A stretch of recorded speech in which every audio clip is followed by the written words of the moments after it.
Night night, beer daddy. Have a good sleep. Mwah, mwah, mwah. I'm just dumping ice into my drink. Give me a second.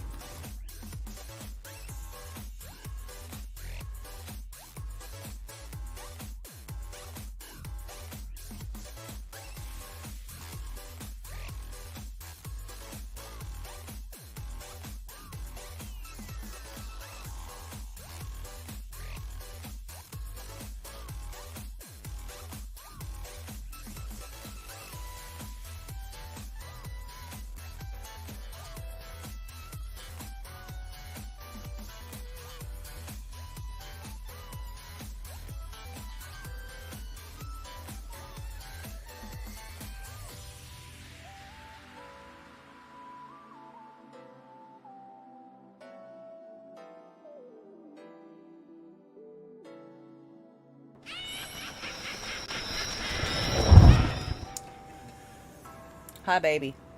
Welcome in, friends. Hi, if you're new and we've not hung out before. It's mildly weird. I mean, I get it. You just got here. How could you know? You just got here. You just arrived. Hi, baby. Welcome in. I'm trying to turn my sign on. It's just not working out the color I want it to. I'm watching random YouTube bullshit while I play video games.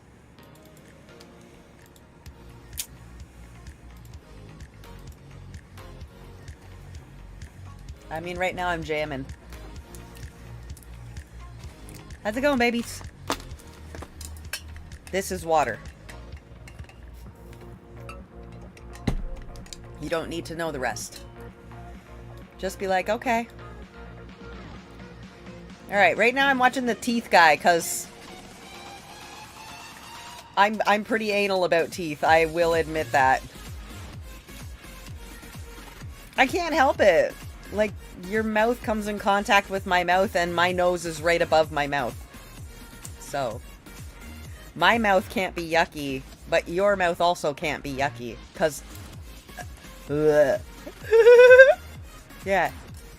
Good look at what a miswalk is and maybe why we've done these advancements into the modern day toothbrush. The mechanical act of removing plaque is the main thing that will get the gunk off of your teeth. That's why you can use a toothbrush without any basically toothpaste at all. Also, I speed them up because I don't want to listen to them for too long. Just like go faster and shut up. You could even use your t-shirt and just brush stuff off like this if you really didn't have something like that. Now that being said, modern day toothbrushes, we have different tufts, different kind of roundness, different things. To be able to get in between the teeth, get up underneath the gum tissue, all that type of stuff that a miswalk probably is going to be pretty ineffective at. I mean, it's literally just a cylinder, so you can only do, it's like only so hard to put it everywhere. And on top of that, also it will fall apart and other things like that. So is a miswalk great if you just absolutely want to use that? I guess, but I would probably rather just use a toothbrush. I mean, there's infinite amounts of toothbrushes out there, and you can even get them from the Dollar Tree if you're low on money. Probably costs less than a miswalk does, honestly. Someone says, I used a miswalk for a couple weeks, and when I went to the dentist, they were surprised how polished my teeth were. Well, I mean, if you're using it and you're really intently going and getting that mechanical act of gunk off your teeth, fun fact, you will clean your teeth. Someone also said, why is a man acting like a miswalk tastes bad? What do you say? It tasted salty or like wood? I mean, what is it not? It's just a stick in your mouth. What is it supposed to taste? Do miswalks taste? Do they have flavored miswalks? Oh, someone else says it can be an acquired taste like coffee. I don't know. Maybe that's something that I need to try myself. Maybe I should try this. Why haven't I tried this? I should try it. Anyways, It's a stick of fucking it's wood. It's a stick. Would you rather just stick with the well-known toothbrush? Let me know. All right, so you got to tag me in this, and this is a wisdom tooth removal, and that is exactly what you first step would be to numb it before you do that. But then you would go ahead and go through with a little scalpel. You would open it up. They are now elevating out the stuff, getting the tissue out of the way there. Now normally, it looks like I had tissue, all this of tooth mine is removed, tipped and they were over, bad. which is really common. Normally from here, you can elevate it out like you're seeing here. That's a pretty normal thing. And then now there's a couple issues with what I'm seeing here that makes this not exactly the same as what we would see. Now, yes, you would cut through it like this. The problem that I was seeing is that actually the tooth has roots to it. Now, if you notice when you took that, I guess technically this could happen because it could be a bud that hasn't fully formed yet, and then it doesn't have the roots, which in this case it would work. But a lot of the times people that are getting the wisdom teeth out, the full roots are there, and then they're tipped over. This is kind of what that looks like here, where you just have an impacted tooth turned sideways. And so they have the little butt there, but you would actually have to cut the crown off, get that out, and then pull each root out. Hello, motherfucker. Yeah, my roots curl under my jaw. Hi, baby. I don't have any of my wisdom teeth anymore. When your teeth are early, they're little buds. They haven't formed the root structure yet. Those come later. And so, yes, you could elevate and pop it up, just like he said. Let's see what the comments have to say. Someone says, can you educate me? When do I go get my wisdom teeth removed? Well, fun fact, your wisdom teeth are your third molars. Your first ones are at 6 years old. Your second molars come in at 12. And your third ones come in around 18. And most people have impacted teeth due to a bunch of issues. But anyways, you get them out around that 17, 18 years old, which right around your senior year of high school would be when you want to get those out. Someone says, me watching this the day before I go to the dentist. Don't worry, most dental appointments are not this. They're just cleanings or basic fillings and things like that. This would be a surgery that you would be put out for. You would be going under, under anesthesia, everything. You wouldn't even know what happened, honestly. You'd be counting backwards from 10, and before you know it, you'd be woken up and you're done with your surgery. So don't worry about it. Either way, wisdom teeth these days are actually pretty easy to get out and way easier than they used to be way back in the day. So you guys have got it good. Don't even worry about it. New Dial Healthy Hydration. No, not Dial. Deeply cleans and hydrates in one shower. Dial up your clean. No. This isn't really shopping. This is beyond shopping. This is finding. My son woke up like this. This is a spacer that Great Expressions Dental here in Jacksonville, Florida, put in his mouth. And he can't close his mouth. He's in pain right now. I'm about to take him to the emergency room. I called the dentist. They said, today's Monday. They said, oh, we can get you in on Wednesday. So they are expecting him to sit like this until Wednesday, unable to close his mouth, in pain. This happened in his sleep. Okay, what? Now, first off, this really confused me when I first was looking at it. I thought, let's go back to the front and let's pause it and see exactly what my man's got. So what I'm looking at is some type of holding arch. Probably an FLA or TPA or something like that. And it looks like basically one of the bands has came off the tooth. And then when he's trying to bite down, it's just kind of this metal is all over the place. And so that's that wire you're seeing across there. And that little thing right in the corner of that is actually a metal band that came off of the tooth. Now, a couple things to note here, because this is a pretty wild one. First off, no dental or ortho office ever in their right mind should deny an emergency appointment. It should not be, hey, it's I just Monday, pushed hey, an air pocket metal, out. he can't close his mouth. You watched me do We're it. coming in immediately. I don't care what we're doing. We're figuring out how to get this thing. I don't know. I've just been sitting here. I just got here. Dental and ortho companies operate. So I I'm had a a little nap. concerned and why the heck that dental office wouldn't do that. The only thing I can think of is maybe they did not think it was as serious of a deal as they were thought of, or it could be leading into this next situation. One of the things that obviously this mother said, and obviously the kid's in an issue. Obviously there is definitely an issue going on right now that isn't the thing. But she said, oh, no, my kid just woke up like this. I'm sorry, but more than likely your kid did not wake up like this. More than likely your kid was messing with it, was pulling on it, tugging on it, sticking his tongue underneath and trying to lift it up and doing stuff, because these are cemented in with hard wires. And trust me, I've made tons of these and soldered them down and done all that. Now, it is very true that sometimes a band can come loose, but if you're using your tongue and you're pushing it up and you're pulling it up and you're bending it and you're trying to tug it and pull it out, like a lot of kids do, unfortunately, you're going to end up in a situation like this where you can't get it back in, and then that could be a big issue. And that's probably leading back to what I was talking about, which is that they probably didn't even think that this was possible. Now, that being said, if mom is telling me that their kid's in pain and they can't close the door, they're coming in ASAP, even if the kid was the issue and the one that pulled it out in the first place. My guess is they probably didn't cement it in very well, and then the kid messed with it, moved it around, and then it was kind of everybody's fault why they're in this scenario. But you still, no matter whose fault it is, you still got to get it fixed ASAP. I just want to see what the comments have to say on this one. This one's wow. One of my dental friends said, I know what happened, and I know exactly what he was saying there, and he basically is probably alluding to that the kid moved it and messed with it. And actually somebody else even said, I've been an ortho tech since 1997. This does not happen on its own. That kid was definitely messing. But regardless, like I said, that really is a fault of the office. They really need to be doing a good job of getting somebody in and taking care of them, getting that patient out of pain. That's pretty ridiculous. Also, I will say, it's an issue we have with all these kind of corporate dentistry chains and the dentals out there that are just basically bought by private equity and they don't really care about you as a patient. It ends up kind of just turning into a big mess. I don't know if this place is one of those types of places, but more than likely if you're having issues like that, it normally stems from those kind of corporate-y style offices. So maybe go find somebody that you can trust with good reviews and try not to be the cheapest person ever, because normally that's tied with all the problems down below. But anyways, I hope this kid gets everything fixed. It actually isn't that hard of a thing to fix. They just need to take it out and re-cement it. So hopefully they can get back on track and get everything settled. And for the mother, I would just say, even though you believe your young child is perfect and always and never does anything wrong, I guarantee you we see kids all the time that are doing stuff and they admit to stuff when their parents are not around. So more than likely you need to be watching him a little bit to make sure he doesn't do this to the next version as well. So I hope that helps. Guys, my braces are gold. You can, oh yeah. Dang, that's crazy.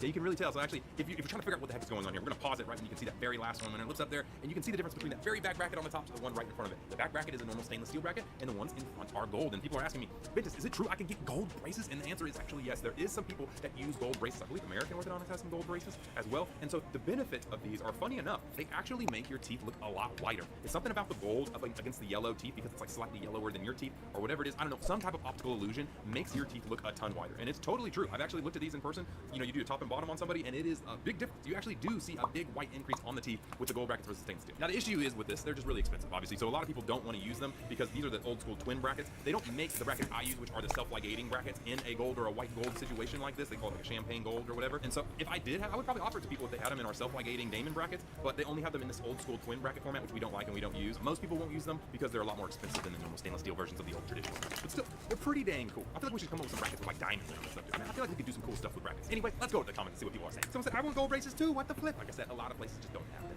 in those colors. Someone said, girl, mine are uglier. I have Damon braces that I did not ask for. I do not get to have color. Girl, trust me, you got the better end of the stick here, because these are traditional style brackets that are going to work way worse than your Damon braces are. Your Damon braces are actually the top of the line, top braces that you can get. So trust me, you can be good. And when she's saying I don't get to have color, it's because technically you don't need the color. The color is made to put the wire in on. So Damon braces, they just have a door system. You don't need the color. But that being said, we do still put color on. So if you just ask them, they more than likely will put color over your Damon brackets for you. It's just, there's no reason to have them with the Damon brackets unless you just absolutely want them for like looks. And someone also said, wait, you didn't get the molar bands? Those hurt so bad, girl, you lucky. And that's kind of crazy, because it still blows my mind that people are even getting molar bands, because that's like such old school tech as well. Like you do not need those. Like this girl did not have them. She has them bonded on in the back. So if you're getting molar bands or you're getting traditional twin brackets, I probably would go find a new orthodontist or get some other referrals and looks at, just to make sure that you can really see the differences, because we have so much newer tech now. We do not need this old school stuff anymore, and we'll make your braces experience so much better. Yes, no, you might not get the gold brackets, I'm sorry, but the tech and everything to get you out of braces 6 months sooner and have a way better result is worth it, trust me. Either way, she's still gonna be bling blinging in the gold brackets for now, and they're gonna probably turn out just fine. Hope that helps. All right, you guys tagged me in this and said this was a really cool way to see braces go through time-lapse wise. Oh my gosh. Okay. That is cool. I made this kit for women that want to try makeup but don't know where to start. To celebrate the 5 years, we have 5 and actually pretty accurate to what really happened. So let's go ahead and go through this. So old school tech as well. Like you do not need those. Like this girl Wait, did I not have missed them that. cool stuff anymore. And we'll make your braces experience so much better. Yes, no, you might not get the gold brackets. I'm sorry, but the tech and everything to get you out of braces 6 months sooner and have a way better result is worth it. Trust me. I wanna Either see way, what he she's did. still gonna be bling blinging. Also, I'm waiting for the fish to bite it Turn anyway. out just fine. Hope that helps. All right, you guys tagged me in this and said this was a really cool way to see braces go through time lapse wise. Oh my gosh. Okay. That is cool. And actually pretty accurate to what really happened. So let's go ahead and go through this. So I'm going to pause it at the start. So basically what we have here at the very start is we have somebody with a missing canine. Now if you look at the real braces photo, they actually still have their baby canine in there. And so over underneath you can actually see that they're missing that canine, right? And this is a really normal thing that we see all the time. In fact, when you have super crowded teeth, your canine either has to go one or two of the directions. If he has to go in front and become a snaggletooth, or it comes in the back and gets stuck in the roof of your mouth. Now if it gets stuck in the roof of your mouth, that's actually pretty bad because that tissue is pretty thick. And so because it's so thick, it won't come out on its own. And then we need to go in and we need to cut it out and get it and pull it out. And so what this next little piece is that you can actually see here is that we actually uncover and open up the roof of the mouth. And the next thing that you'll see down there on the lower is that they're actually drilling off the bone around that stuff as well. And so when that happens, you will be able to drag it and grab it. And you can see they're dragging it and grabbing it. We'll go back one more time just so you can see that again. So you'll see on the lower they uncover it and they drill the bone out from around it. Then they'll grab it and they'll pull it in with a little power chain or sometimes a gold chain. You pull it and you drag it in. And that is the way that you'll get it. And in fact, you can see there at the very end that that tooth has actually come in a little turn and the bracket is on the corner of it. So they'll actually take that bracket off, they'll put it in the center, reset, and then they'll go about their ways with the braces to get everything finished up from there. This Now, how getting braces fully work. From start to finish can take up to a year naturally. I like And in this Bentis. case, He's this tooth fun. never would've came in because it's stuck underneath that really thick tissue. So something like this, you can actually get this in 3 to 6 months with the uncovering technique because it happens pretty quick, but it still takes quite a bit of time to move a big tooth like a canine through all that and then just get everything in and twist it around and all that type of stuff. So it is a pretty lengthy thing, but it is definitely needed long term. Someone said, wait, how did that hole show up out of nowhere? Well, they cut it out. I hate to tell you that, they cut it out. Sometimes they use a laser, actually. They can use a laser to cut it out too. That's a pretty good one as well. Someone said, my smile faded so fast, and that looks incredibly painful. Well, lucky for you, it's not that painful. It's actually pretty easy to do. They just numb it up and go in there and get it out. And it's actually not too bad overall. So, I mean, I know your smile faded fast, but don't worry too much. If you are someone that needs to get this done, it's not the end of the world. It's just a part of the process. And at the end of that process, you're going to have a Hollywood smile. All right, so basically, you guys tagged me a ton in this video. And it shocked me when I first saw this. Because, I mean, the nose was the big thing for me. I was like, whoa, does this girl have a collapsed septum nose? What the heck is going on here? And so basically, I went and I did my research. It turns out that this girl actually went through and got turkey teeth. She went and got implants over in Turkey, got all this type of stuff going on. And still, I was like, it explains the abscess, the swelling. That's what she's kind of pointing out right now, is just how swollen and inflamed all this is here, and even in the lower, which is really dangerous. I mean, that stuff can get into your cavernous sinus, go to your brain, and kill you. But what we've actually got in the nose area, apparently, when you have a sinus issue, you don't have enough room for your sinus, they have to lift up the sinus. And then they apparently did a sinus surgery before they did the implants, and then her septum and her nose collapsed. And that's what you're seeing right now is a collapsed septum, nose issues, swelling everywhere from all of the abscesses and everything. And this is something that I talk about a lot. If you're gonna go do overseas, travel dentistry, you need to be up to looking at every little accreditation of that person to make sure they are amazing. Do not keep out, do not do anything like that. Oh, I gotta take You're gonna go home. cocoons. She went back to Britain or the UK, wherever she's from, and now she can't just fly all the way back to Turkey to get these things done. And so it's a big issue there. Not only if you just have issues with that, but I mean, this is way bigger complication. This is, this is hospital. She should be in the hospital right now for something like this. And I think looking from her other videos, she went and she's already getting stuff going on, but she's gonna need to see an ENT, an oral surgeon. She has to, emergency medicine, antibiotics to get all of this stuff down. Like I said, she could die from an infection like this. So if she's not already in the hospital, I'm assuming she already did from looking at other videos. But this is just something to really let you guys know that be careful when you do the surgery. Yes, there are great surgeons across the world, but just make sure you're doing your diligence. Don't do something just because it's cheaper, because we all know how that goes. Sometimes you get what you pay for. And unfortunately, in this scenario, I feel really terrible for her. I hope that she gets everything fixed and figured out. And we've talked to you 100 times about the dangers of travel dentistry. This is the worst I've ever seen of somebody having something bad. But I mean, there was a whole show called Botched in the US about people that got botched by surgeons. So just be really, really careful about what you're doing. Do your research, and if you can, go find an accredited dentist here in the US that actually, is held by standards. So if something does go wrong, There's only one in there. Okay. Okay. Trust me on this one. You definitely don't want to end up in this situation. Nope. And I hope that she gets better really soon. Nope.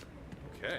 So this is apparently how they used to do cavity fillings back in the day. They usually use a spear tip to drag it in there and just absolutely drill it in there with a bow. Oh man. Yeah. The funny thing is, this isn't too far off what we do today. Just this is a much more gnarly. Obviously, instead of that big flint tip or whatever, we would use a carbide drill to get in there. Now, and the crazy thing is too, like we would actually scrape out the stuff on the inside as well. The issue is that yes, this probably actually did occur. I would not doubt it if it was occurred, because we've even seen all this stuff in the Incans and the Mayans and in India and all these places from ancient times. They were using like gold wire and they were putting gems in there, and they would actually take people's healthy teeth and stick them inside their mouths to try and make it like an implant for themselves. So dentistry has came a long way since then. And I would definitely, next time you're at the dentist or if you're getting a small filling, just think back at this video and say, man, how lucky am I? And we don't even know what's going to happen in this next 5 years with biotech inventions and all that. Japan, people are regrowing regrowing teeth. You know, there's so many cool things that are going to happen in your lifetime. So we may look back at this in another 5 years and think about this on modern day dentistry, which will be really crazy to think. Fire 10 years from now, essence, somebody that's will what it use was. Teeth drill? That's insane. You know, so it's going to be pretty crazy. Let's see what the comments say. Someone said remove the cavity by making a cavity, and that's actually interesting because I never really thought about that. Maybe is it called a cavity because you create a cavity to remove the cavity? Why is it called a cavity? Oh yeah, she's actually right. The word refers to a hollow space in your hole or tooth caused by tooth decay. So the decay is causing a cavity or a hole in your tooth, which is why it's called a cavity. That makes a lot of sense. Someone said, I feel like this would hurt good though. No, stop. Someone said, never mind, boomers were right about our generation being soft. That's what I'm trying to say.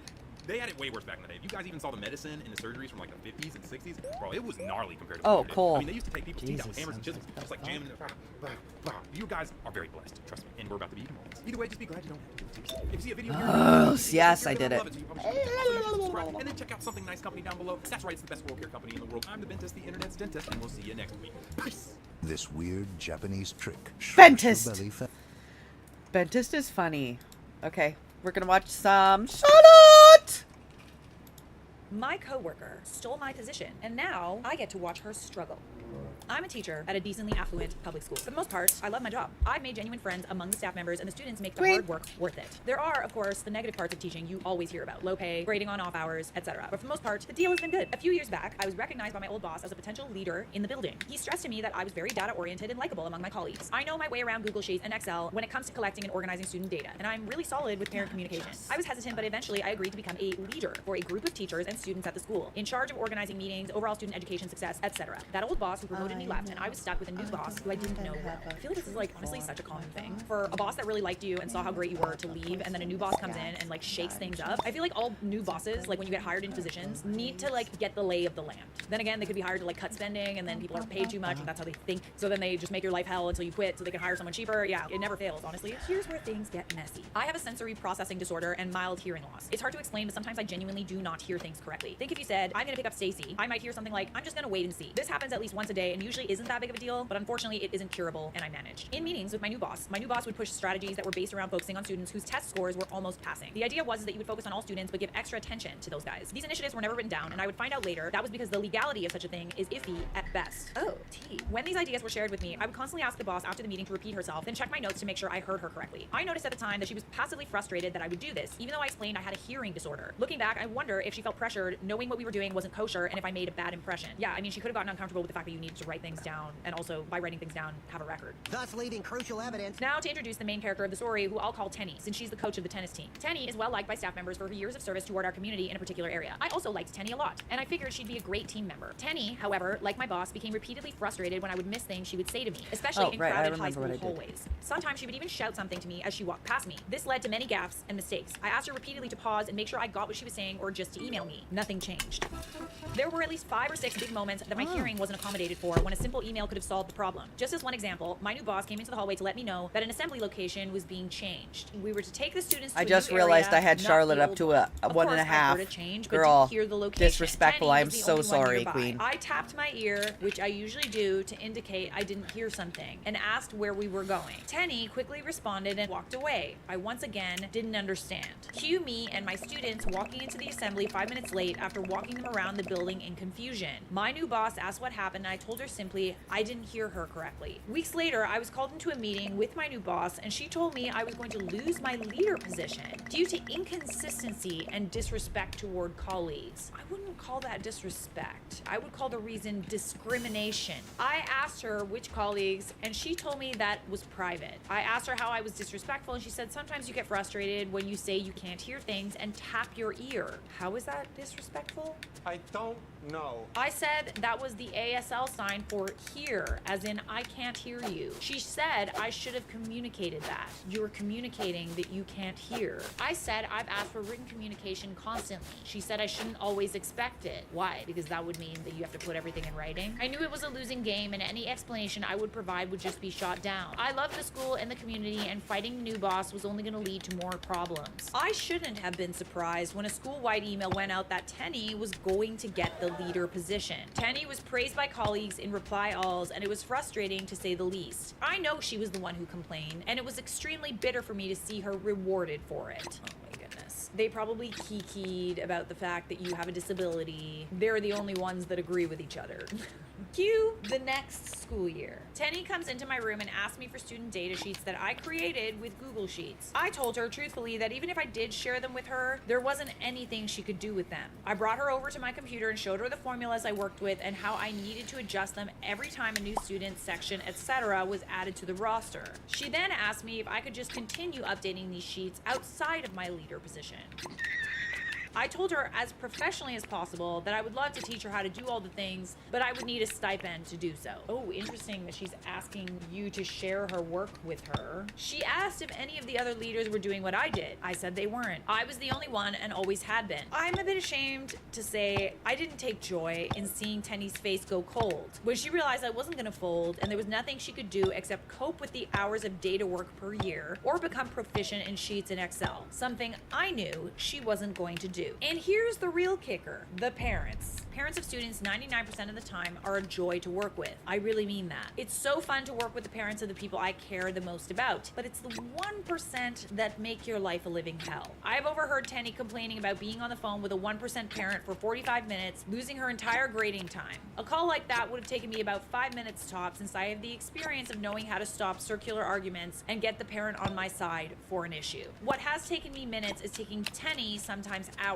Yes, she's getting my $1,500 stipend, but I no longer have to deal with extra meetings, extra parent phone calls, miscommunication, etc. She's getting all the pain I got and more. I feel ashamed that I'm taking so much joy for this, but Tenny made my life hell in a place I otherwise loved. Have fun, Tenny. I honestly fail to understand why you didn't fight back here. I understand that, you know, it's all nice and good that you don't have to like do more work and like deal with the parts of your job as much, but like you lost your position due to discrimination. I firmly believe that. Just because they didn't say that's why you lost it doesn't mean that that's why you lost it, you know? I feel like this new boss is already shady because she got uncomfortable with you like taking notes. She probably can't cut corners anymore because you need to have literally everything in writing. That's the real reason why she doesn't want to put it in writing. It's not an inconvenience. Most people follow up important conversations, and I've told you to do this before, with writing, with emails, with text, anything in writing. Asking to do it out of necessity because you need to hear is not an inconvenience. I love it. Now find a less ableist school to work at. I was thinking the same thing. By law, your boss should provide accommodations for your hearing impairment. Emails instead of shouting directions across the hallway is a simple accommodation. In fact, I feel like that people not accommodating you is disrespectful toward you, not the other way around, which he failed to provide. Have you considered consulting with an employment attorney? Some people are saying, okay, you're saying this is ableist, but this is just good old-fashioned, I don't want a paper trail, and I want to work with someone who will play ball with me from the boss. Could be. It's difficult to know what it's actually about, but I wouldn't be surprised if that's the real reason. We got some more spicy work stories for you. I ain't done yet. Boss fires me illegally, ends up paying for it. Smell that? Karma! Hi everyone. Here's how my ex-boss and his brilliant management team tried to exploit me and ended up handing me the perfect revenge on a silver platter. Petty? Quite a lot. In my country, this is rarely done. A few years ago, I, female 35, worked as an SEO copywriter and SSM for a well-known Italian company. I spoke and reported directly to Big Boss, General Manager, and Mini Boss. When they hired me, they forced me to open a VAT number and work as a freelancer. In reality, I worked exclusively for them. 8 hours a day, 5 days a week, just like a full-time employee. This is not exactly fair. I told them, they said, not to worry, you will find more connections through us. Never happened. For those that don't know, VAT is like European tax. I did my job impeccably, always on time, never missed a deadline, and received plenty of praise from management and customers via emails and messages. The twist: the mini boss's girlfriend and the big boss's mistress, yes, both on payroll, were hopeless at their jobs. They made mistakes, dumped their work on others, and only survived thanks to their connections. I didn't hide my opinion, especially when their mistakes meant more work for everyone else. After 7 months, out of nowhere, the mini boss tells me in person, no written notice, which is illegal, your services are no longer required. I asked to speak with Big Boss too, request denied. I smiled and said, this isn't over. He looked nervous and asked, are you threatening the company? I replied, threats are for people who aren't sure they'll win. I'm making a promise. It's just a matter of time. I love that. It's not a threat, it's a fact. Just With my letting you know. lawyer, I started The legal facts, action girl. for wrongful termination and labor law violations. Here's where it gets delicious. The big boss, in his infinite wisdom, replied to my lawyer's official That was communication with the a long, Manhattan angry Beach email Food and full of Wine Festival insults and weekend. personal attacks. Ooh, in writing? No.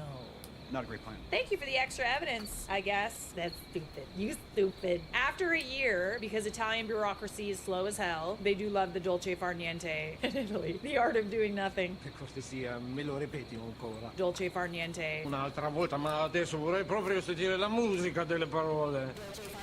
I delivered a 200-page dossier of evidence. Chats, emails, communications, invoices, photos, everything. Less than a week after my lawyer filed it, in the middle of Christmas holidays, their own lawyer contacted me, practically begging me to name a settlement amount so they could avoid going to trial. With my lawyer, I asked for a 5-figure sum. They accepted without a single complaint. On the day of the settlement hearing, the judge actually congratulated me and my lawyer for how thoroughly we documented everything. You see? Keep the receipts. Put them in a nice little folder. Print them if you have to. Boil them, mash them, stick them in a stew. She then turned to my ex-boss and gave him a stern warning about his appalling conduct, adding, "We're honestly tired of seeing your name in court."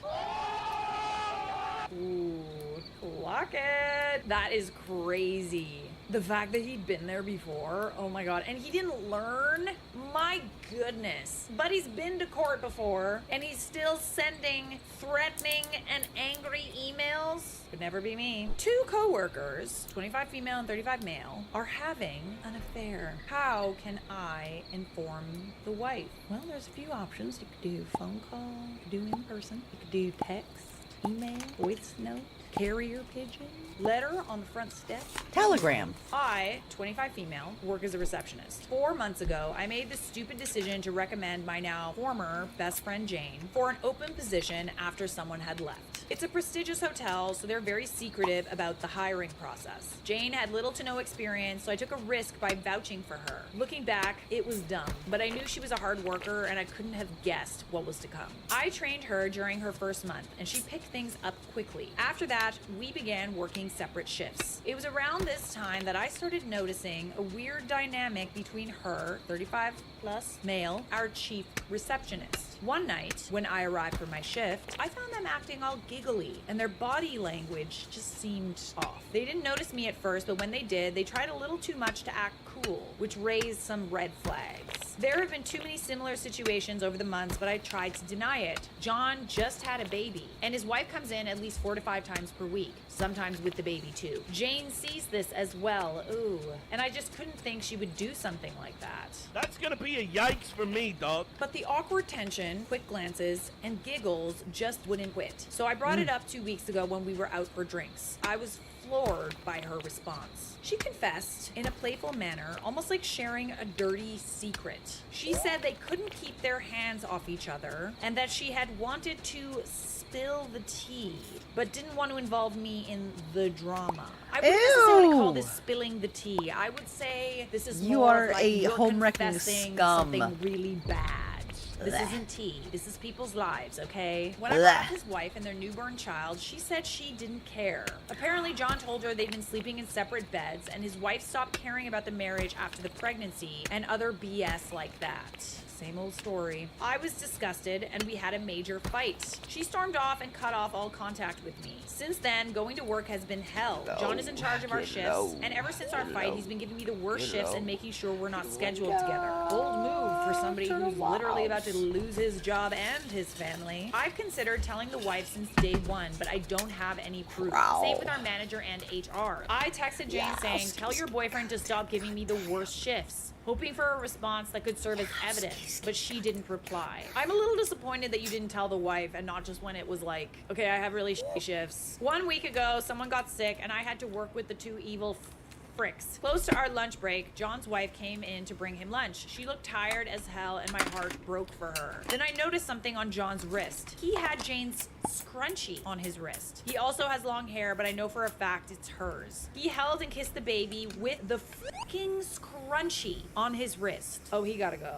I legitimately thought I was going to throw up. I had a panic attack, I think, at the smoking area. I was crying and couldn't breathe. I come from a divorced family because of my father's infidelity, so this hits too close to home. I'm losing sleep. Please tell me what I should do in this situation. Should I send the wife an anonymous message? I only have her Instagram. I feel like I'm losing my mind. I do think that you should tell the wife. In any situation like this, like, not only is this affecting your work life, but it's also really messed up. And like, yeah, you could run the risk of her not believing you or something, but I genuinely think it would be a good idea for you to set some alarm bells off. Like, even if she doesn't believe you initially, that seed will be planted. She will start to be a little more careful, and maybe she might start to see signs on her own if she hasn't already. So some people are saying you need to tell the manager above John. Yeah, that would help. That would help. But I think it's not just a matter of like you have a shitty time at work because of these people. It's also like a matter of values and like guilt, you know, wanting to be a bigger person, and like maybe you don't want any blowback on you. Let's be honest, you know about them, and probably everybody knows about them, so I feel like that's unavoidable. But I genuinely think that you need to step up here. I don't know about telling the wife, but I'd be tempted to tell John, not your friend, I got my that nails he better Mech stop green. taking the worst shifts just because his girlfriend I thinks got it's my fun to nails sleep with a Mech married green. man. And the nerve of him saying his wife doesn't care about the marriage since the baby. I She's literally probably just took trying your not old to lose logo it with over not and getting said, sleep "Match and my dealing with green." a newborn. Man babies are the worst. I hate this excuse. Shut up. They are going black and red for She Halloween, doesn't care but about the marriage, but shows the up next multiple 2 times a week weeks to visit her husband ish, and bring him lunch. That is a very, very good they are point. Mech Doesn't green. really seem like she doesn't care about the marriage. This is just something that he's telling your friend, ex-friend, hopefully, to get her to think that he's gonna leave his wife. The fact that she can even sit there and hear him say one thing, but then see complete evidence of the opposite is just, she's delulu. If you don't care about a marriage, you don't show up literally every day to see your husband and bring him lunch. So people are saying tell the wife because she deserves better than a crap husband who cheats on her while she's caring for a newborn. F him. And then people are saying ordinarily I'd agree with you, but nah, tell management through a letter from an outside attorney. Then let John explain to his wife that he got fired to spare the company from a lawsuit after he engaged in workplace retaliation to cover up his affair. He sounds like the type of person that like wouldn't admit to it though. Like, I don't know if I would trust him with that information. Like, he'll find some other excuse. He's lying about I the felt reason why he like we wants needed to to have have an some affair. He's mutual lying about how support. good his wife is to him, So I that did he the can Mech have his green. cake and eat it too. I wouldn't trust this They guy as far as are I can throw Mech him. green I think happens based to on be how I feel my about this and also how other people I'm a feel about Taurus this, and I'm a I May think you should baby, tell the so wife. And then other people are also saying, like, emerald-ish. stop working here. They're on the Your emerald work life end of sucks. green, You don't want to have to see which is your not only friend my anymore. lucky I would and wanna get one of really my far away favorite from colors, this mess. but my Do your due gemstone. diligence as an honorable member So, of society I and get the felt fuck out of like there. We got one more by that's carrying worth a Mech noting. green And around this is with from me the for the Shallow next Dober 2 YouTube weeks, subreddit, which it I should literally ease just up checked, some of the and we are bad number fucking 5 vibes in that are creators and circulating right now. influencers on What Reddit. seems to be That around is us, my wild. love. We have Okay? almost 200,000 That's what I'm going members. for. Honestly, Okay? you guys are amazing. I cannot believe Meh. that. This was just like a random cool idea that I had that's like, you know what? Let's create a community where I can not only create content from, but you guys also help each other and you share your stories and you get the support that you need with your baby.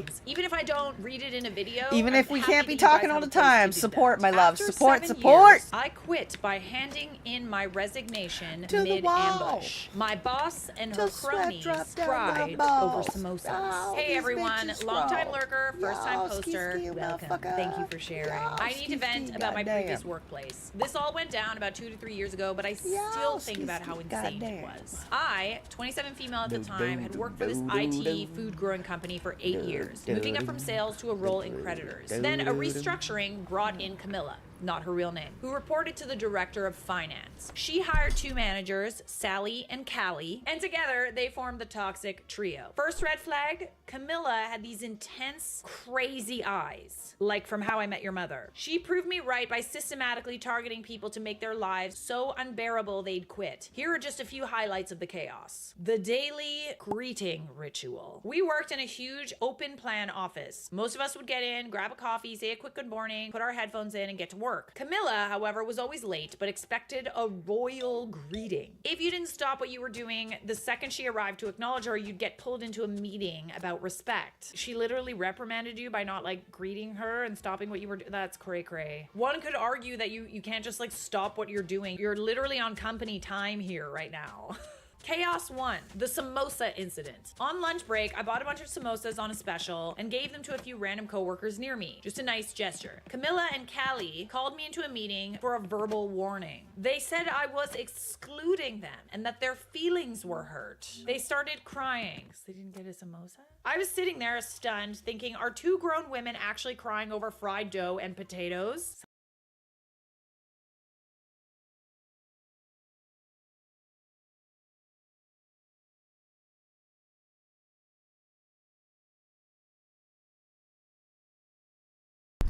What is a samosa?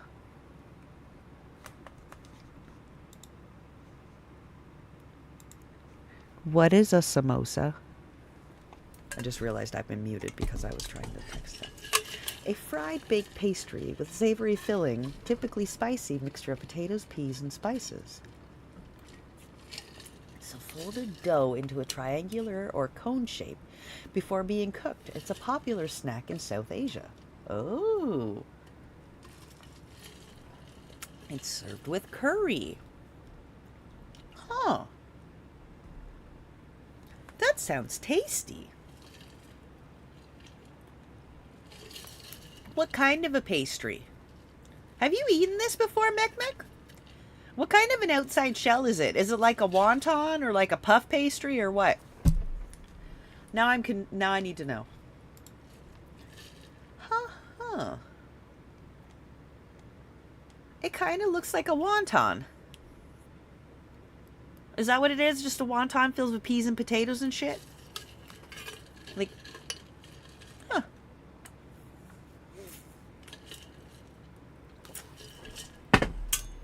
Hold on a minute.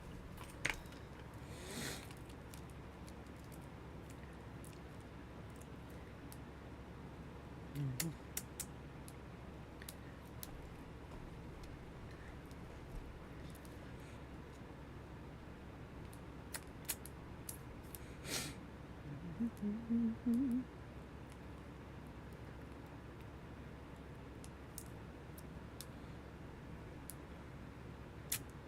Fuck.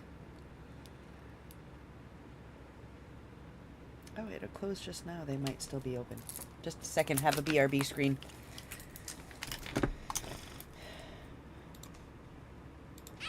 I'll keep you safe, Elizabeth. I'll keep you safe, girl. Yeah. Yeah, Elizabeth, I'm a ghost.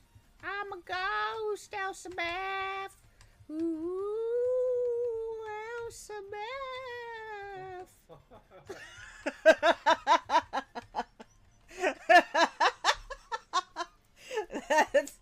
that's oh, thither me, girl, thither. But you said there's a two. It's Thither. Thither. It's broom circle. It's broom circle. It's called broom circle.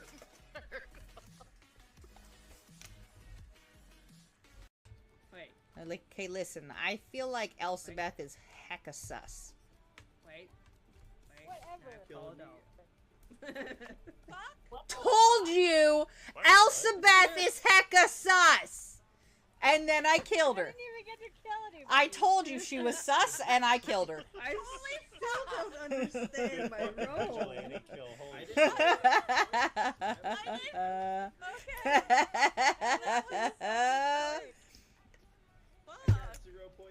She was sus. I'm not sorry. She was sus. Hero 0F Hylia rated your channel with 15 viewers. Never mind, I'm back. Luminari followed your channel. I found more alcohol. We're good. Bye! Sounds like they are. Chaos 2, the grilled cheese betrayal. I used to make secret grilled cheese sandwiches for our finance group. Camilla knew and even asked for some. But after another one of her episodes, I'd had enough. I took my snacks and kitchen utensils home, leaving only my stationery. 10 minutes after I left for the day, she was running around the office telling people I wasn't coming back. I know this because I was locked out of my laptop the next morning until IT fixed it. Chaos 3, the disrespectful ambush. Camilla came in one day clearly upset about something. I made the mistake of asking if I could help. She lost her crap on me, calling me disrespectful in front of the entire office. I calmly replied, "You should treat others with the respect you want to be treated with first." She immediately stormed off to HR. Speaking of HR, Camilla became best friends with them, along with other department managers. Any complaint about her was blocked, and anyone who tried would be bullied by Camilla, Sally, and Callie until they quit. Cammy, Sally, and Callie. Oh my goodness, kill me now. Their favorite trick, scheduling pointless hour-long meetings during month end when every second counts. If we missed deadlines because of these meetings, we would get written up. They'd stack these write-ups and within 2 months have enough to call a disciplinary hearing to fire someone.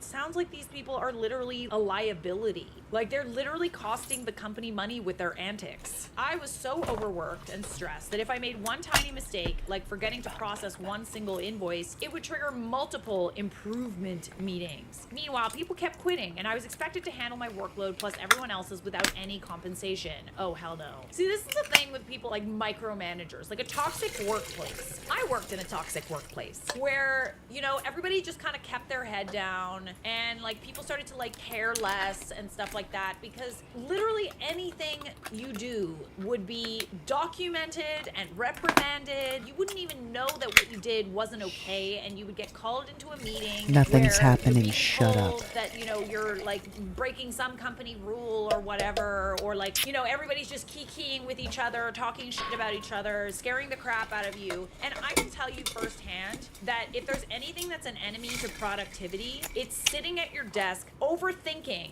about being in trouble. I had wasted so many hours sitting there, like pissed off, gathering receipts and evidence on the clock, by the way. I could have been working so hard at that time, but all I could do was think about how angry and upset I was. It doesn't help. All you're doing is making people resentful. So this was the final straw. One night, I got a WhatsApp message. "There's a meeting tomorrow very early. You should be there." I knew it was an ambush. They were building a case to fire me. I immediately started looking for new jobs and typed up my resignation letter. I walked into that meeting and they slid a piece of paper across the table. A notice for a disciplinary hearing in 2 days. I Uno reversed that shit so fast. I smiled, slid my resignation letter right back at them and said, "I quit," effective immediately. I took the disciplinary hearing notice with me. I was crying tears of relief and anger as I walked out. Everyone could see something had happened and I didn't hold back. I showed my close colleagues the disciplinary paper and said I'm quitting because of them. Within 30 minutes, I was escorted from the building. They paid my 30-day notice period, but I was banned from returning. They watched me get into my Uber and drive away before they went back inside. With toxic workplaces, it just blows my mind how they don't realize that you could get another job. Like if I'm so terrible at my job, then why don't you figure out a way of replacing me? And right now, I need more by juice the in way. here. This is just classic. They were mean girls in high school and now they're mean girls at work. They enjoy the power. They fail to recognize that most jobs are temporary. And in my experience, it's gonna blow up in their face because the person who's higher up is gonna be like, why is everyone quitting? Literally, why can't you guys keep someone in a position? You're hiring people who are not qualified because there's no one left. These people are affecting the way that the office works and work is bad and stuff's not working out. Like, what is going on here? It almost always blows up in their face or the company literally goes bankrupt. Either way. Good for you for getting out of that toxic workplace, my dear. It's never worth it. There's always another job. One that you'll actually enjoy going to. Subscribe!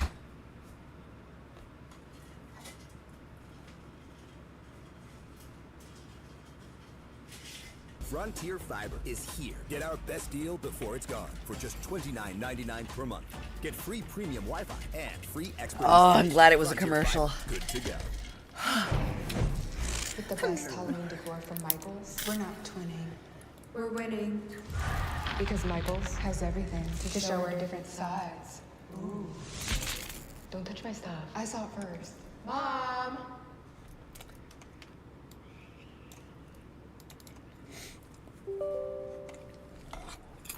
Hey everybody, welcome back. Today we have a submission from the Charlotte Dobre YouTube subreddit about someone who had to kick her mother-in-law out of her wedding. Did she deserve it? Let's find out. Mother-in-law falsely accuses father-in-law on our wedding day, then was removed from the venue after insulting me for my health issues. Girl, what? Interesting. Ooh, I kicked you, sorry. I got some Uggs on. They're really fat. They're big booties. For context. Love context. My mother-in-law left her sons, then got divorced from my father-in-law when my husband and his brother were very young. And they lived almost full-time with their dad. Their mom bounced around all over the place and was in and out of their lives until they were teenagers and she met her now husband, which is when she finally stopped being verbally and physically her. Can't say that on YouTube, but it's. They didn't particularly enjoy their time with their mom. She often talks crap about their dad and makes up stories to try and gain sympathy. My husband, 28, and I have only seen her about 20 times or so in the last 7 years we've been together. She's hard to be around for a list of reasons, There, I boiling remember down the to she's TikTok. very Oh, negative, shit! and she's great at twisting stories, especially stories. Silver's gonna come on and yell at me. Pause.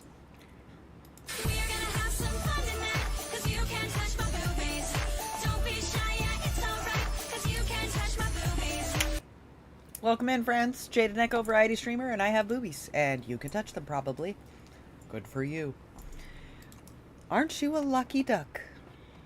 Stories from the past. I know this post We're is watching long, YouTube and playing I'm video sorry for games. that. Oh, don't apologize, Bessie. I love a long post. Never apologize, mister. I love a long story. I cut a lot of details and tried to summarize as much as possible. But if you've ever had a mother-in-law like mine, or just really enjoy toxic mother-in-law stories, you might enjoy this read too. I think I will. Before our wedding, I was getting ready in the bridal suite with my bridesmaids and the other family members when my mother-in-law waltzed in. She said she wanted to hang out with me before the ceremony, so I sat down and talked to her for a minute. When mother-in-law was done going on about how excited she was for her big day too,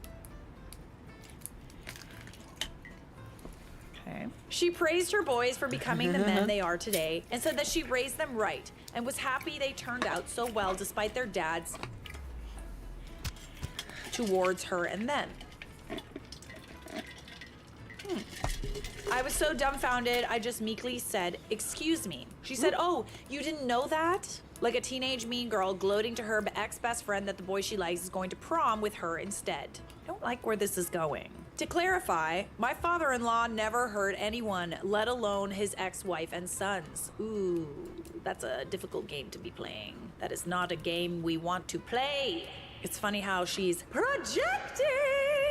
When mother-in-law said the harouche toward her and the boys was the reason she left, that she didn't want her boys to be around that, I had enough. Her lies were getting so big she wasn't even able to follow logic anymore to make it make sense. I stopped her and said I was sorry for what she went through, but asked if we could talk about it later because I only wanted to talk about happy things that day, period, as you should. She says she understood that, but she felt like she needed to warn me before I officially started calling them family, and that I should be careful about what I believe because my boys make up lies about me and were brainwashed by their dads. Interesting that she chose your wedding day to like come and warn you about these things. Like, what does she want you to do? Just like leave? I told mother-in-law I'm sorry, but I wasn't comfortable with the conversation and tried to end things there. But mother-in-law wouldn't let me go. She talked about how she used to be close with my husband's ex and she wanted us to be like that. My sister couldn't hear any more of this, so she walked over and told me we needed to finish getting ready and suggested that mother-in-law go visit her son in the groom's quarters. Mother-in-law insisted she would rather stay. Ooh, she kind of sounds like a dark cloud just ready on your parade. The expression is rain on your parade, but I like the image of poo-poo more. I told her I really appreciated spending time with her before the wedding, but I wanted to spend some time alone with just my family and my bridesmaids to finish getting ready. And I'm sure my husband would like to see her too. Mother-in-law looked at me like I had just spit in her face and offended her entire ancestral line. I unknowingly opened her floodgates of fury. She accused me of poisoning her son against her. Oh, that took a turn. I thought we were like besties. I thought you guys were like BFF in the bridal suite. That I'm the reason he never visits or calls. I wouldn't go that far. I said that's not how my husband and I do it, and we could all talk about that later. But I would really appreciate it if she left the bridal suite for now. Mother-in-law went on about how messed up it is that I'm stopping a son from seeing his mother, and I'm an insult to women for treating her this way, especially since she was a victim. It doesn't really, like, there's a time and a place to be talking about stuff like this, even if she was a victim. Someone else's wedding day is not that day. Read the room. Okay? What have I said before on this channel? Do not bring problems to the bride on her wedding day. Ever. My sister called her horrible for saying such terrible and inappropriate things and said no one believes her lies. The room went dead silent. Period. Oh, so that shut her up. Mother-in-law accused me of talking crap about her to my family, but I was done holding my tongue. I told mother-in-law it's not that I don't believe her, it's that I didn't want to be standing in our wedding venue in my wedding dress speaking ill of my father-in-law. I wanted this to be a happy day, but I was starting to get upset, and I wanted her to leave the bridal suite for now. Fair boundary. It's interesting how you express a boundary to certain people and they just like do not respect that. She was still accusing me of alienating her son against her when my husband and brother-in-law walked through the door with a bridesmaid who had left to get them. The cavalry is here! I was so relieved to see my husband. I didn't even care about the fact that our first look picture was now ruined. He asked what was going on, so mother-in-law turned on the crocodile tears and said she didn't know how things escalated so much. Classic playing the victim. You're not a victim. Not at all. Keeps my house feeling fresh and smelling fresh 24/7. These tea tree oil-based gels. Oh, she was only trying to have an honest talk with me, and the next thing she knew, I was trying to kick her out of the wedding. I wouldn't say that that's an honest talk. I would say that's more of like a talking about her family and trying to convince you not to marry into it. I would say that's what she was doing. Yeah, she said, I'm so sorry, honey, but I just feel like I'm always being excluded from things and I just couldn't take that from her, not today. I think she respectfully told you before you got irate that she didn't want that kind of energy around her. And I think that is a fair boundary to express. Sure is, baby. Not trying to kick her out of the wedding. I only asked her if she would leave the bridal suite while I was getting ready because I was feeling uncomfortable with the topic she was discussing. And she wasn't dropping it like I asked. I mean, yeah, you kind of only told her to leave after you said that, like, please don't talk about this. It's my wedding day. Like, I'd rather only talk about, like, happy things today. I want to feel, like, happy. I was in near tears, oh, bestie, from the situation and my anxiety. So my husband asked what exactly made me so upset. I told him I didn't want to talk about it right now. My husband asked his mom to apologize to me for now, and she said she would after I apologized to her first. Girl, what? For what?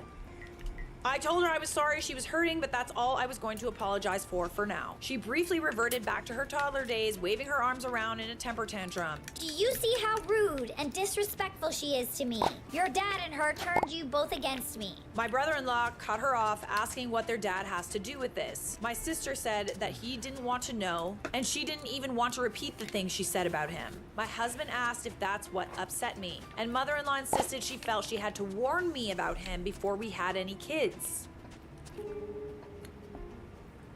It's gonna be a no from me, dog. My husband said that was ridiculous because no one's talked to her about having kids yet. She said she knew my health issues would make it hard for me to get pregnant. Absolutely not!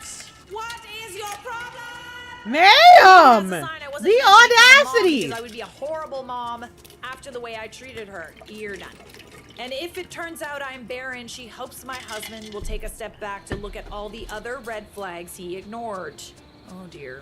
What a high stress situation. Oh my. This is like literally the exact opposite about like, you know, what this like. The bridal suite is a very like symbolic thing, you know, like you're surrounded by the women in your life. They're uplifting you. You're all getting ready for this, honestly, one of the most important days of your life. It's supposed to be this very uplifting, nurturing experience. It's not supposed to be an excuse to talk about people and like bring this like negative energy. Like, it's an absolutely not for me. My husband said the only red flags he ignored were hers, and that stops today. He chewed her out for insulting me and trying to use my health issues against me. He called her out for her negative comments and selfish and manipulative behavior and said that's why they don't make more of an effort. Yeah, this This is the thing about being like a negative person. There's a lot of people who thrive on negativity. You know, misery loves company, that kind of. Sometimes people just genuinely don't want to be around that. Yeah. It's so draining to have a friend or someone in your life that is like so unbelievably negative all the time, and they just can't see that, like, you know, maybe in their mind they're trying to connect with you or whatever, but at the same time, not everybody wants to be around that all the time. They want to be around people that uplift them.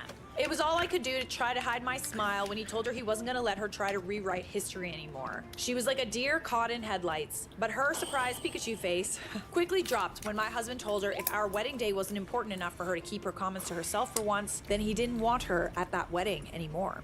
The magma, the liquid hot magma that was building inside my mother-in-law's volcano finally erupted. She yelled, "No, we couldn't do this to her, that she deserves to be here." Like, these people are all trying to tell you, Miss Mother-in-Law, to change your behavior, or to at least just kind of like reserve that kind of talk for a day that's not a wedding day. And you're not listening.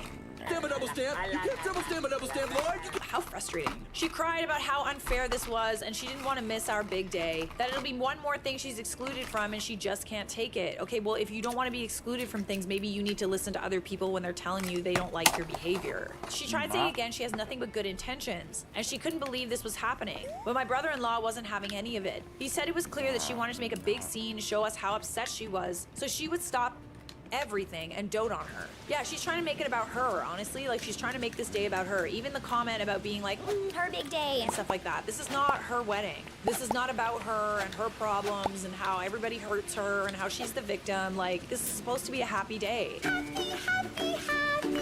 All she did was remind us why we don't pick up the phone and make more of an effort. My husband and brother-in-law never stand up to their mom because she lives far enough away and we only see her a few times a year. The thing is also, like, sometimes when you stand up to people like this, they literally just, like, don't hear you. Like, not listening.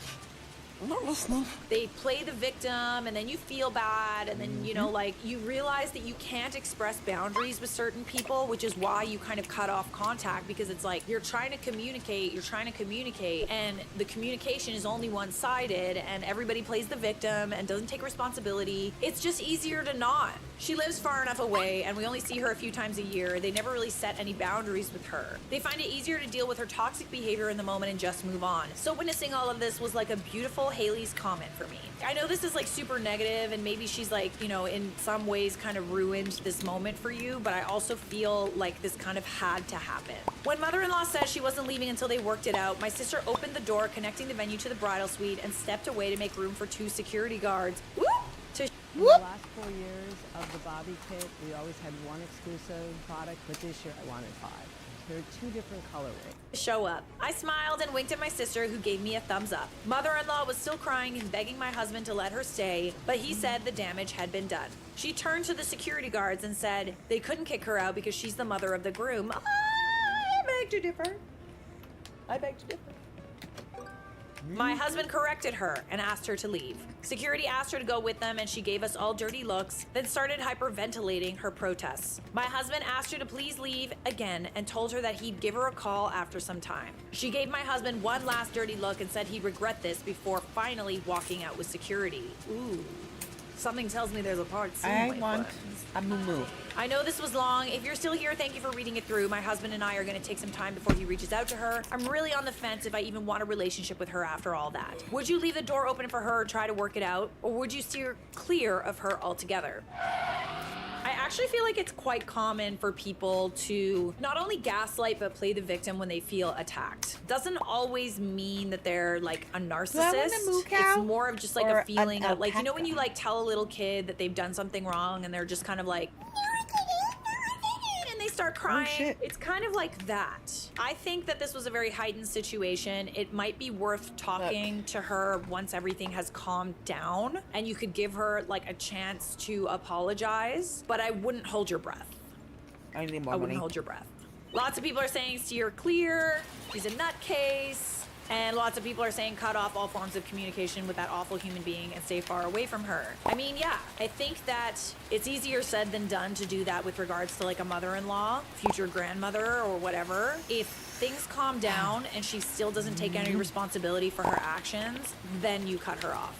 I'm not saying that you shouldn't do that, but like maybe give her like one more chance to explain herself, and then if you really can't reach a resolution, I have a feeling that you won't, but let's look at the update. Holy cow, that was my first ever Reddit post, and I did not expect it to kind of blow up. I wish I would have gone ahead and included a couple more details for extra context that I deleted in an attempt to keep this from being too long. My favorite part of what happened wasn't even my husband standing up for me. I did like that. But when the mother-in-law said to my husband that she had to warn me about his dad, he backfired with, "Oh, I know you're not accusing Dad of what it sounds like you're accusing him, especially since you're the only one who ever laid a hand on us." He's never called her out or used that tone with her before when I was present, and it was absolutely beautiful.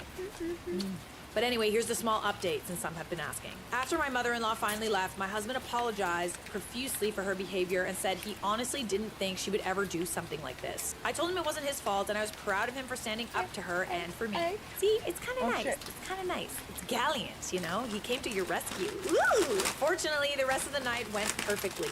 Oh, I'm happy to hear that. The only other issue we had was mother-in-law's husband, 2 family members chastising us, then leaving when they heard his mother was removed and why. His mother's sister, however, laughed and said she knew she deserved it. She only wished she could have been there to witness it with popcorn to enjoy.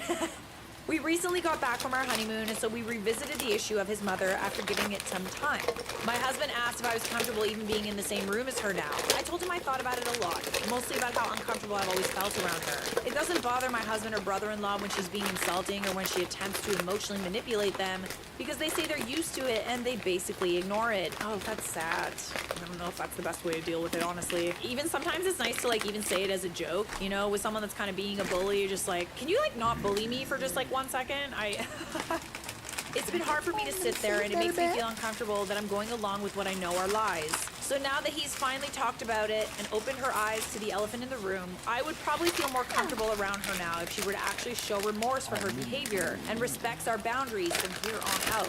And to those who are worried if we have kids, I hope I can put your mind at ease when I tell you my husband already made it clear he will never feel comfortable having her around our kids, unless we are also present. But who knows at that point if we'll be comfortable letting her around them at all. I've talked to my husband more than a few times about why I think he should start standing up to his mom, but I never pushed the issue after he told me the reason he doesn't is because she did something traumatic when he last stood up to her when he was a teenager. See?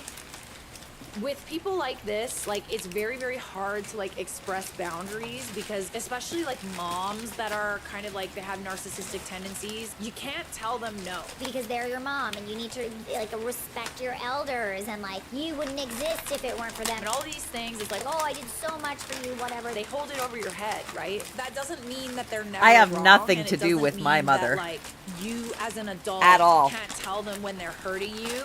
That concept of mothers and she's fathers garbage are never person. Wrong really needs to go away. I've only ever expressed my worry that the lack of boundaries would cause issues down the line, and my husband acknowledged these past conversations and apologized to me.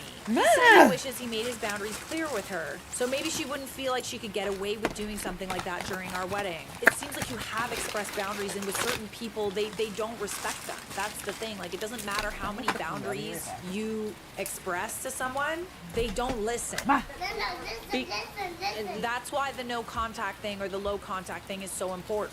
We decided on him calling her to see about going over to her house to talk to her. He's going to tell her that he will not tolerate any more negativity and manipulation attempts if she's going to be in his life. And if she can't handle the boundaries, then she's not capable of having a relationship with him or us. He's going over there this week, and I'm genuinely hoping it goes well. I think I will talk to her depending on how my husband's conversation with her will go. That's all for now. Let me know if you would like another update after he talks to her. Absolutely I do! Did you hear about the new trend called soap nails? All the beauty media are talking about it. Ultra shiny, natural and healthy looking nails, the clean girl manicure is trending. I wanted to try it, but my nails were in bad shape. So I looked for a polish that would give me that soap nails look while also repairing my nails. And that's when I found this one. This nail polish is a hybrid of makeup and nail care. It strengthens, nourishes, and repairs your nails while giving them a naturally glossy finish. And not to mention, it's plant-based, non-toxic, and vegan. That's the active innovation from Manicurist, a French brand that I love. These nail treatments are so innovative they've won multiple awards, including the ELF First Class Beauty Award in the Polish Perfection category. On their website, they have glowy actives like Glow Raspberry, Grape, and Cranberry, translucent glowy finish. And if you're into that natural, smooth look, they've got Smooth 0 to 3. It's like a CC cream for your nails, evening out texture and giving a soft, polished effect. But my personal favorite is Active Plump. It's the first nail-enhancing treatment with collagen that hydrates and visibly plumps the nails. It gives a volumizing effect with a soft, baby pink, pearly finish. They have a full range of treatments to help you get your healthiest, best-looking nails ever. So pick yours.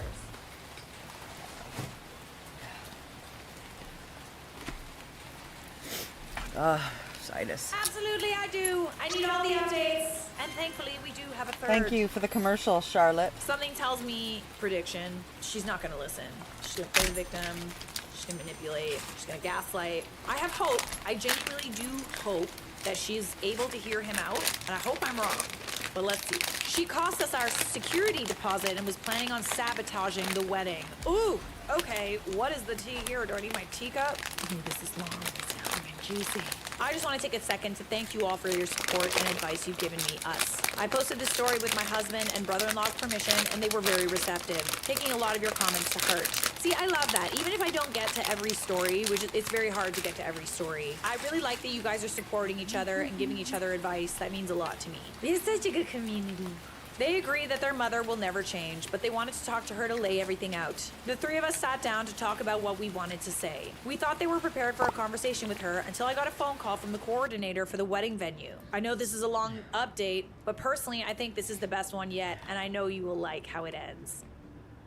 Subtle foreshadow. The venue coordinator awkwardly told me she regretted to inform me they would be unable to return our security deposit after we violated the damage clause of our contract. Absolutely not. I was obviously confused and asked why. Apparently, their cleanup crew noticed a Mary Jane smell. What's that? From the groom's quarters and and found a boopity boop in the trash. Any smoking or substance use was strictly prohibited and was stated in the contract to be a violation. I immediately knew what happened before I even spoke to husband. I apologized to the coordinator and explained it was my mother-in-law who was removed from the venue. She said she was sorry to hear about the damper on our special day. Little did we know it was no damper, it was our savior. One of the details I edited out of my original post was when mother-in-law were in the bridal suite. Before things started to go sideways, she offered to share her vape pen with me. She told me she brought it for fun and I should let loose, but I told her she couldn't smoke here. It's not a big deal. It's legal here, right? Mother-in-law protested. Oh, are we Canadian? It doesn't matter. The venue doesn't allow it and we signed a contract, I reaffirmed. All right, I'll just do it outside later. I'm sorry, but you can't.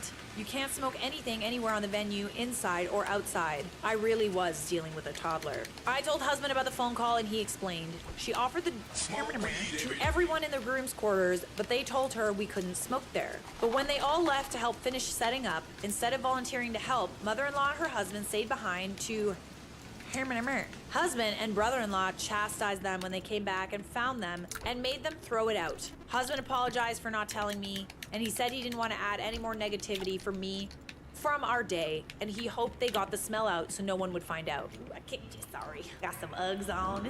They're really fat. One person suggested husband and brother-in-law should record the conversation with their mother. And while that was a great suggestion, none of us really felt comfortable doing that. So instead, husband called me and put me on speaker in his pocket so I could listen from the comfort of our home. Husband said he wanted to apologize to her before they got started. He said he was sorry for never being honest about their feelings for her, but before they got into that, they wanted to talk about boundaries. He expressed his disappointment in her smoking when they specifically asked her not to. When brother-in-law told her we had to forfeit the security deposit, her jaw dropped. She blamed the venue for not having any no smoking signs. Okay, so what about the part where you told her that smoking wasn't allowed? Why is it always everyone else's fault? Can we just get over this notion that we can't be wrong? I absolutely cannot stand it when you're in a disagreement with someone and they just can't be wrong. There is nothing wrong with being wrong. I'm never wrong. The way to get rid of a situation where you are in the wrong is to apologize and take accountability. We don't have to be perfect. No one's expecting anybody to be perfect. I'm expected to be perfect, but anyways, that's not... When we don't take accountability, it just like makes the situation that much worse. Husband and brother-in-law said they were never going to let her try rewriting history again because they were too old to gaslight. Both brothers affirmed their truth. Mother-in-law said she believed them, but she swore they thought they meant cigarettes. When brother-in-law mentioned that the security deposit was a lot of money, mother-in-law said that she was sorry, but her smoking a little bit shouldn't have been a big deal. And she didn't see the harm since my dad paid for the wedding and he's loaded and he will never miss the money. Yet again, we are not taking accountability. Husband corrected her and told her we paid for much of the wedding costs, including the venue, so she actually cost us money. Mother-in-law asked if he was actually going to make her pay us back. I mean, that's like honestly kind of the least she can do at this point. You know what? I should. We expressed a clear boundary and you still broke it for your own selfish reasons.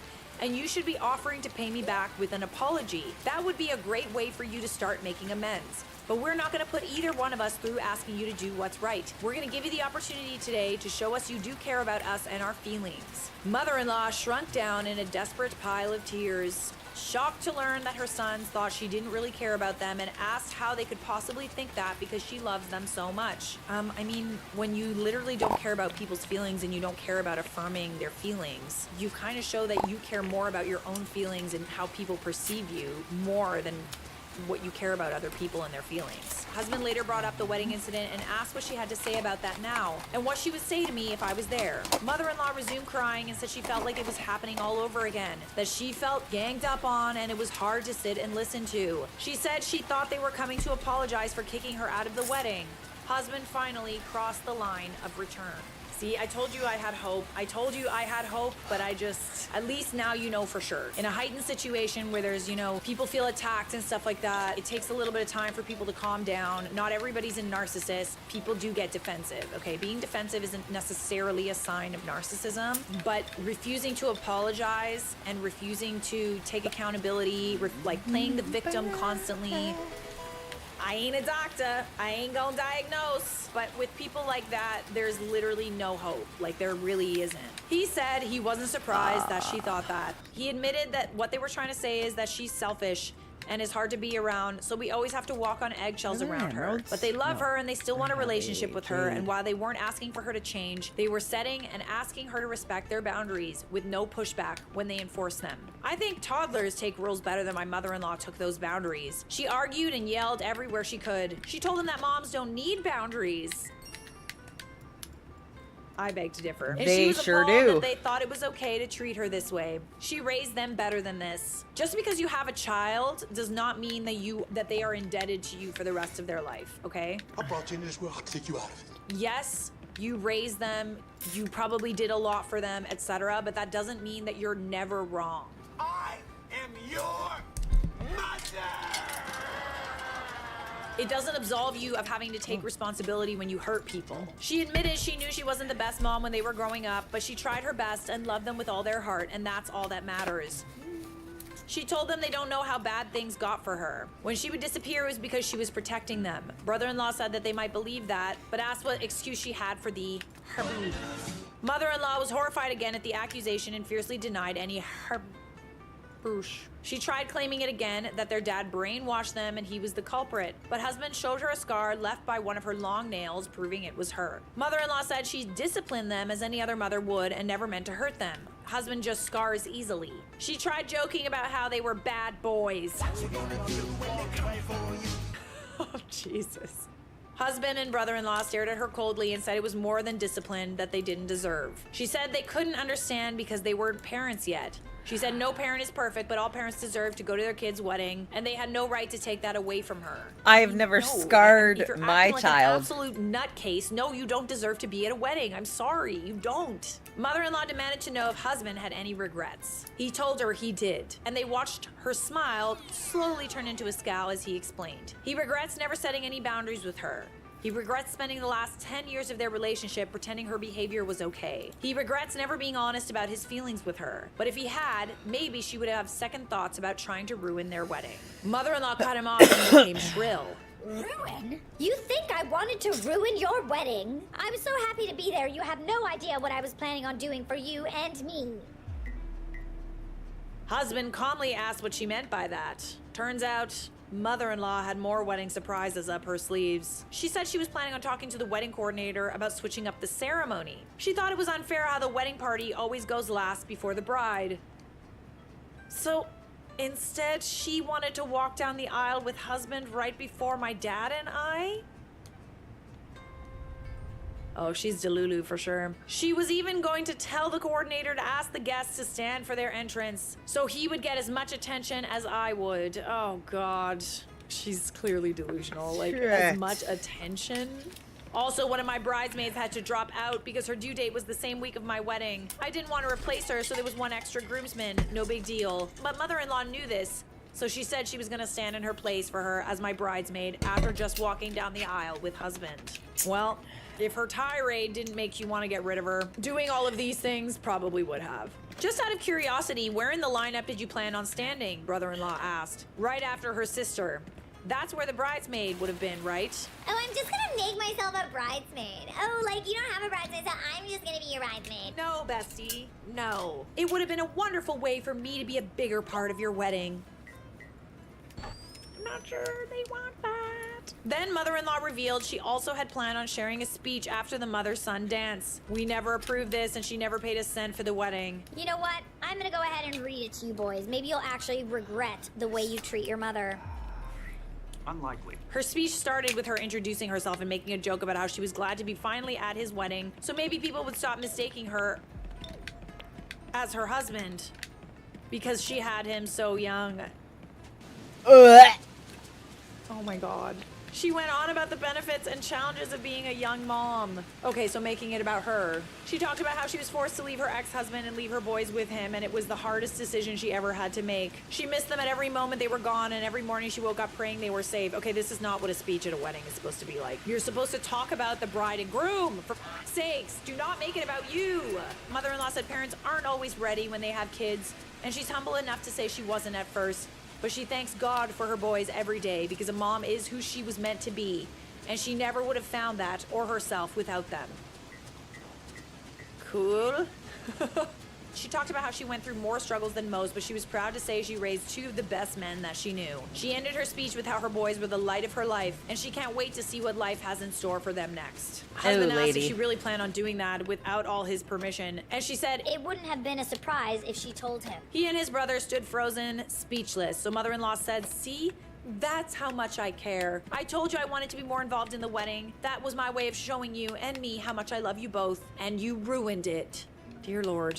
She confessed that no parent is perfect and she knew she wasn't, but she tries to do better and they can't see it because their dad painted her as the bad guy. Husband took her hand and sat her down on the couch. He softened his voice and told her he sees that and he knows she tries. He and brother-in-law thanked their mom for getting herself together from when they were little, but husband said that just because she's trying doesn't mean she doesn't still make mistakes. He carefully pointed out that even her rationalizing those would have been surprises was manipulative, and it was selfish of her to impose herself like that on our wedding, and said this is exactly why there's boundaries from here on out. Mother-in-law started yelling again, claiming they were the ones manipulating her. Playing the victim. Look at me, I'm such a victim. Treating her gestures of love like acts All right, of that's the enough devil. streaming. I'm she going said to their bed. dad and I were vilifying her. Maybe they would start to see her for who she really is, and they wouldn't wasn't need even on boundaries for if they very long, actually but visited